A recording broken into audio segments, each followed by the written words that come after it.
Bonjour, chers élèves. La séance précédente, nous avons parlé de la lecture graphique, la détermination des coordonnées d'un vecteur. On a aussi parlé de la somme de deux vecteurs. Et nous avons eu deux exercices à traiter. Nous avons dit que nous allons corriger ces deux exercices la séance prochaine. Donc aujourd'hui, on va passer à la correction des exercices qui ont été laissés. Alors, deux exercices.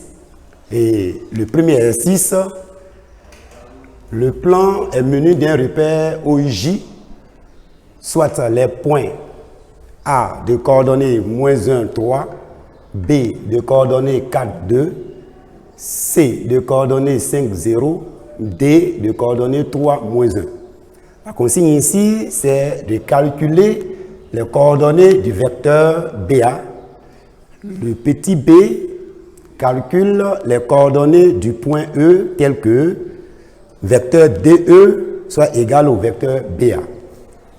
Donc ici, nous allons mettre correction. Correction.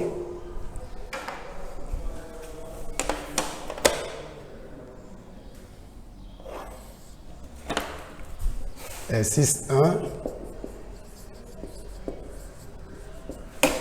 Je suppose que vous avez déjà traité l'exercice. Alors, si vous avez des préoccupations, n'hésitez pas. Donc, la première question ici, c'est de calculer, donc en calculant les coordonnées du vecteur. Calculons les coordonnées du vecteur BA. Nous avons déjà vu ça en exercice de fixation déjà. Alors, pour déterminer les coordonnées du vecteur BA, il faut connaître les coordonnées de chacun des points qui forment le vecteur.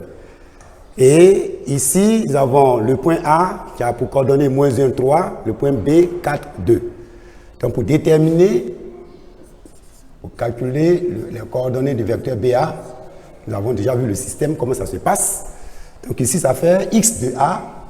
Et x de A, c'est -1. Donc ça fait -1 moins x de B. X de B est 4. Donc moins 4. Au niveau de l'ordonnée du vecteur BA, on fait y de A, qui est 3, moins y de B, qui est 2. Donc ici, vecteur BA, lorsque nous essayons de calculer, nous avons -1 et -4, ça nous donne -5, et 3 -2, ça fait bien sûr 1. Donc les coordonnées du vecteur BA sont -5 et 1. Et ça c'est pour la première question. Pour la deuxième question, petit b, on va calculer, donc calculons les coordonnées. Calculons les coordonnées. Les coordonnées du point E. Ici, le point E et le point D forment un vecteur. Un vecteur égal au vecteur BA. Et nous avons déjà vu que deux vecteurs sont égaux lorsque ces deux vecteurs ont les mêmes abscisses, les mêmes ordonnées. Donc, si le vecteur DA est égal au vecteur BA, ça signifie que l'abscisse du vecteur DE est égal à l'abscisse du vecteur BA. Alors que pour calculer l'abscisse du vecteur DE, on fait x de E, moins x de D.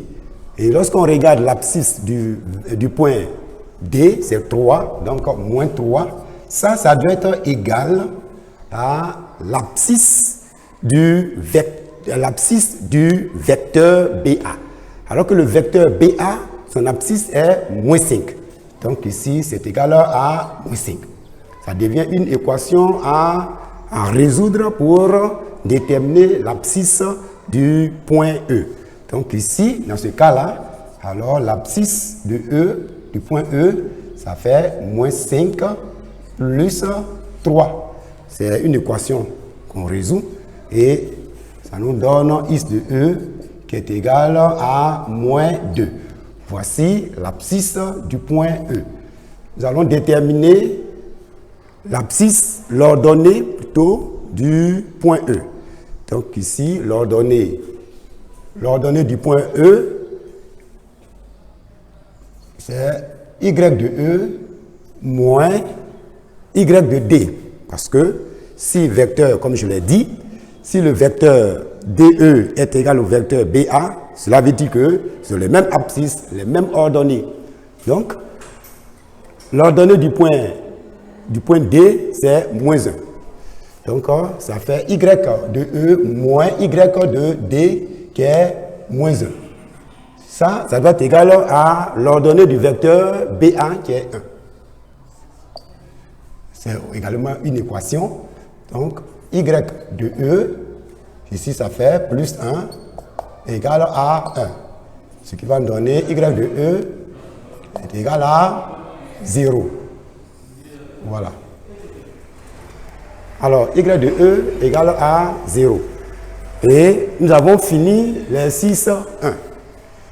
Les 6, 1, c'est composé de 2 questions. Voilà, comme je l'ai dit, c'est des préoccupations. N'hésitez pas à chercher à poser vos préoccupations pour qu'on puisse vous aider. Au niveau de l'exercice 2, l'exercice 2,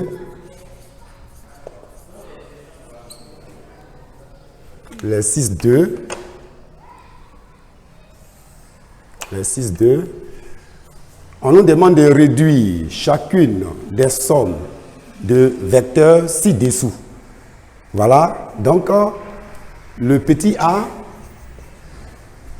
on dit le vecteur AB plus le vecteur CA plus le vecteur BC. Et nous avons dit, lorsque nous avons vu les sommes de deux vecteurs, on a vu la relation de chasse et on a vu le rôle. Cette relation nous permet de réduire une somme de vecteurs, de deux vecteurs, de plusieurs vecteurs. Et lorsque nous regardons ici, il s'agit effectivement de somme de trois vecteurs. Donc ici, on met égal. Et nous avons aussi dit que pour pouvoir appliquer la somme de deux vecteurs, pour appliquer la relation de chasse, il faut qu'il y ait des conditions qui doivent être respectées ici.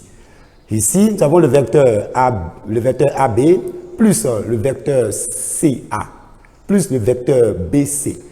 Voilà. Lorsque je regarde la somme de ces trois vecteurs, je vois que ici, à ce niveau-là, je ne peux pas appliquer la relation de chasse, ni ici. Pourquoi? Parce que nous avons dit que pour pouvoir appliquer la relation de chasse, regardez très bien pour le premier vecteur. Le premier vecteur ici, son extrémité est le point B. Le deuxième vecteur, on dit plus le vecteur CA. Le deuxième vecteur, son extrémité est le point A.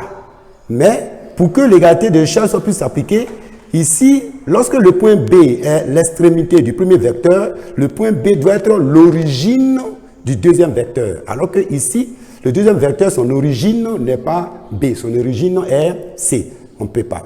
Pareil ici. Donc, on peut prendre une technique, on peut chercher à déplacer certains vecteurs pour pouvoir les regrouper. Nous avons déjà parlé de ça.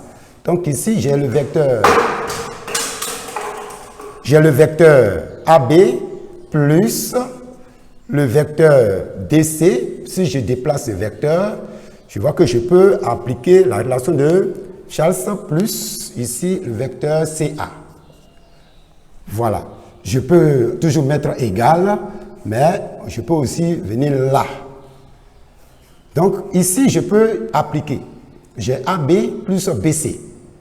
Extrémité origine. Donc ça me donne, nous avons déjà vu ça, ça fait vecteur AC plus vecteur AC.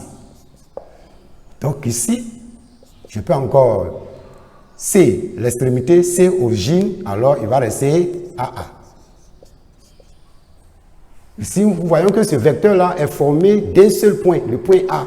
AA, alors que le vecteur est formé de coupes de 2 points, Il faut qu'il y ait 2 points distincts, différents. Donc ici, AA, ça va nous donner le vecteur nul. Donc la somme de ces 3 vecteurs-là est nulle. Le petit 3, le petit b, nous avons vecteur AB plus vecteur CA plus vecteur AB. Ici, également, on applique la relation de chasse en déplaçant. Nous avons vecteur BA plus vecteur AB plus vecteur BA.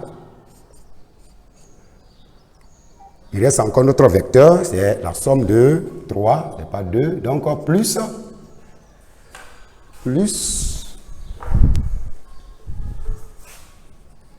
vecteur CA, troisième vecteur. Alors, donc ici, c'est la même chose, AB, BA, ça va nous donner vecteur AA. Bon, c'est le seul point qui forme le vecteur, donc ça sera nul. Donc ici, CA. Alors que ici déjà, nous avons déjà vu ici, donc ici ça fait vecteur nul plus vecteur CA qui va nous donner simplement le vecteur CA. Donc voici la somme de ces 3 vecteurs. Le dernier point, c'est le petit c. Et nous avons vecteur AE plus vecteur BA plus vecteur EB plus vecteur AE. Voilà. Ici, ça nous fait 4 vecteurs. Alors, lorsque je regarde ici, je vois que je ne peux pas appliquer la relation ni ici, ni là. Donc, je vais chercher à déplacer les vecteurs pour pouvoir les associer. Donc, ici, déjà, lui, je peux déplacer le vecteur. Donc, j'ai le vecteur AE, suivez attentivement, vecteur AE plus le vecteur EB. Voilà. Et lorsque je regarde, je peux écrire le vecteur BA. Le vecteur BA, je peux l'associer au vecteur AE. Voilà. Et là, la relation de chasse peut s'appliquer facilement. Donc, le vecteur AE plus EB, ça va me donner le vecteur AB. Plus vecteur BA plus AE me donne vecteur BE. Voilà. Et vers le bas ici, vecteur AB plus BE me donne le vecteur AE. Donc, la forme réduite de ces 4 vecteurs est le vecteur AE. Voilà la correction de l'exercice 2 ainsi que l'exercice 1 que je vous ai laissé lorsque nous avons vu somme des vecteurs. Et nous allons nous arrêter au niveau de la correction de l'exercice et nous allons continuer le cours plus tard. Merci.